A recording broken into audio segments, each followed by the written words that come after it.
आषाढी एकादशीचा सोहळा संपला. विठुरायाचे दर्शन झाले. मन भरून आलं. पण आता वेळ आली आहे परतीच्या प्रवासाची. हा प्रवास फक्त गावाकडे जाण्याचा नसतो, तर विठ्ठलाच्या आठवणी मनात साठवून नव्या उमेदीने जगण्याचा असतो. चला अनुभवूया परतीच्या वारीचा हा भावनिक प्रवास. वारकरी विठ्ठलाला निरोप देतात, पण हा निरोप कायमचा नसतो. पुढच्या आषाढीला पुन्हा भेटण्याचं वचन असतं. ज्ञानोबा माऊली तुकाराम. वारी संपली असली तरी भक्तीचा प्रवास अजूनही सुरू असतो. दर्शन झालं, आता पुढच्या वर्षी पुन्हा येणार. प्रत्येक पाऊल आता घराकडे असलं तरी मन अजूनही पंढरीतच रमलेलं असतं. वारी आपल्याला शिकवते की देवाकडे जाणारा मार्ग हा प्रेम, सेवा आणि नम्रतेतूनच जातो. वारी संपते, पण भक्ती संपत नाही. गाव जरी आठवत असलं, पाय गावाकडे परततात, पण मन कायमचं विठ्ठलाच्या चरणी राहते. पुढच्या आषाढीला पुन्हा भेटू या आशेने प्रत्येक वारकरी आपल्या घरी परततो. जय हरी विठ्ठल, जय जय विठ्ठल.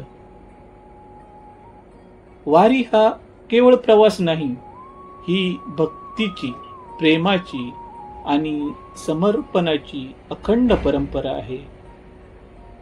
लाखो वारकरी अनेक दिवसांचा पायी प्रवास करून विठुरायाच्या दर्शनासाठी पंढरीत येतात.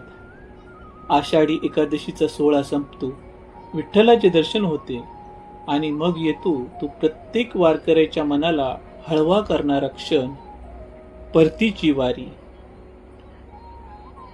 हा निरोप कायमचा नसतो, कारण प्रत्येकाच्या ओठावर एकच शब्द असतो, विठ्ठला, पुढच्या वर्षी पुन्हा भेटू. दिवसेंदिवस चाललेला प्रवास, पायावरील फोड, उन्हाची पावसाची तमा न बाळगता केलेली वाटचाल, या सर्वांचा विचार केला असता वारी ही सर्वांसाठी एक खास वेगळंच रूप घेऊन येत असते. दर्शनानंतर प्रत्येक वारकऱ्याच्या चेहऱ्यावर एक विलक्षण समाधान असते.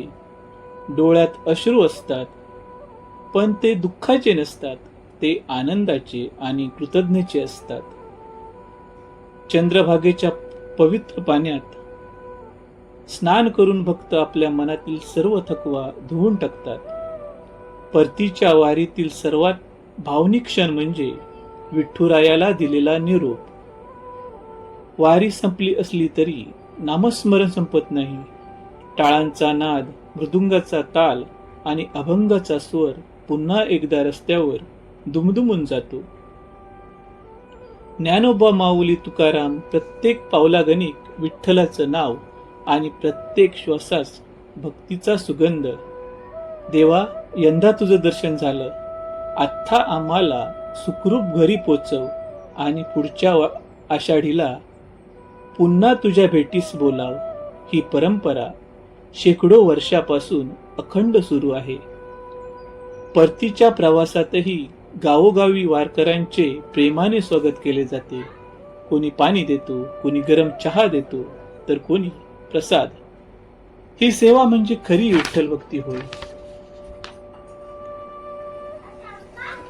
पंढरीहून गावात जाता, खंती वाटे पंढरी नाता. आता बोळवीत यावे आमच्या गावा आम्हा सवे. सद्गदित कंठ फुटू पाहे हृदय, निळामने पंढरी नाता, चला गावा आमच्या आता. पाय गावाकडे वळलेले असतात, तरी मन अजूनही विठ्ठलाच्या चरणी असतं. वारी आपल्याला शिकवते, सर्वजण समान आहेत. सेवा हीच खरी पूजा आहे. प्रेमाने जगणे म्हणजेच विठ्ठल भक्ती. अहंकार सोडून नम्रतेने चालणे म्हणजेच वारी. वारी संपते पण भक्ती संपत नाही. पंढरी मागे राहते पण विठ्ठल कायम हृदयात राहतो. पाय घरी परततात पण मन पुन्हा पुढच्या आषाढीच्या वाट पाहू लागते. चला ही आपण ही विठुरायाचं एकच प्रार्थना करूया. पांडुरंगा, पुढच्या वर्षी तुझ्या भेटीस पुन्हा बोलव. जय हरी विठ्ठल. ज्ञानोबा माऊली तुकाराम. मित्रांनो, पौर्णिमेला पालख्या गोपाळपूर येथून जाऊन काला करतात. काला झाल्यानंतर साधारण दुपारी पालख्यांचा परतीचा प्रवास सुरू होतो. परत येताना पालखीसोबत गर्दी खूप कमी असते. रोज अधिक वेळ चालून अधिक अंतर पार पाडतात. त्यामुळे परतीचा प्रवास कमी दिवसात असतो.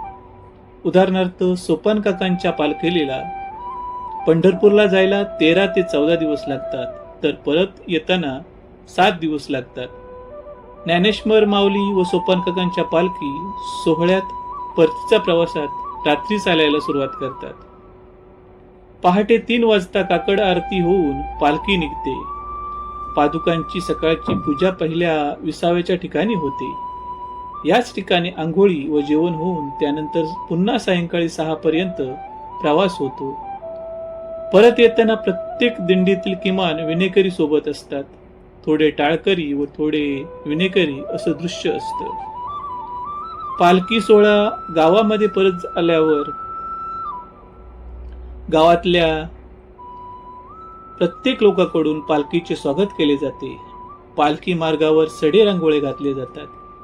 काही गावामध्ये बँड अथवा अन्य वाजंत्री लावून पालखीचे स्वागत करतात.